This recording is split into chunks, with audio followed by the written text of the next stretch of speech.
Indonesia, Titik Puspa mengungkapkan keinginannya yang belum tercapai di usianya yang kini menginjak 85 tahun. Dalam kesempatan pertemuan di Zoom untuk merayakan ultah ke-85 sekaligus 70 tahun berkarya, Titik Puspa membeberkan impiannya. Penyanyi kelahiran 1937 ini ingin mengumpulkan anak-anak dari keluarga yang kurang mampu untuk dimasukkan ke dalam asrama.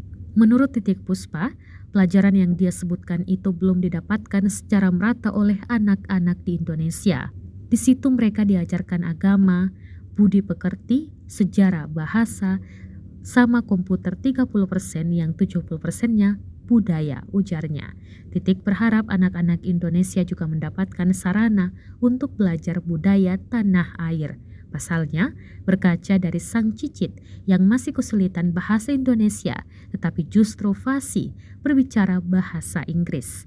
Sebagai informasi, Titik Puspa terakhir kali merilis album dalam rangka merayakan ulang tahun yang ke-84 pada tahun lalu.